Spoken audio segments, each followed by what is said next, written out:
ఇప్పుడు డయాలసిస్ కి పర్టికులర్ గా ఇంత బ్లడ్ అనేది బాడీలో ఉండాలని ఉంటుందండి? అని కాదు, బ్లడ్ ఉంటుంది కానీ బ్లడ్ వాల్యూమ్ అనేది ఉంటుంది. అంటే చాలా మందికి బ్లడ్ ఉండదు కదా, బ్లడ్ అందుకని అనేది కాదు, అది హిమోగ్లోబిన్ తక్కువ ఉంటుంది. కానీ హిమోగ్లోబిన్ బ్లడ్ తక్కువ వాల్యూమ్ అనేది ఒకటే ఉంటుంది. సో ఓకే హిమోగ్లోబిన్ తక్కువ ఉంటుంది అంతే తప్ప బ్లడ్ వాల్యూమ్ ప్రతి మనిషిలోనే ఒక బ్లడ్ వాల్యూమ్ ఉంటుంది అనుకోండి. ఓకే. జనరల్ గా ఎన్ని లీటర్స్ ఉంటుంది సార్ బాడీలో?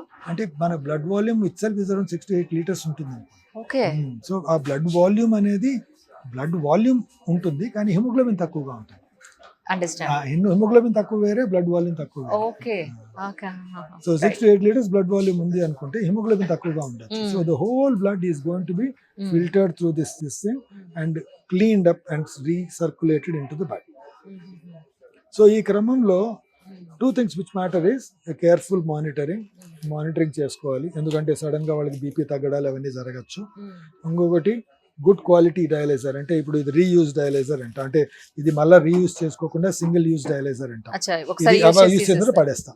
సపోజ్ మళ్ళీ రీయూజ్ డయాలైజర్స్ ఏమవుతాయి, ఆ పోర్స్ బ్లాక్ అయిపోయేసి సరిగా క్వాలిటీ ఆఫ్ డయాలిసిస్ రాదు.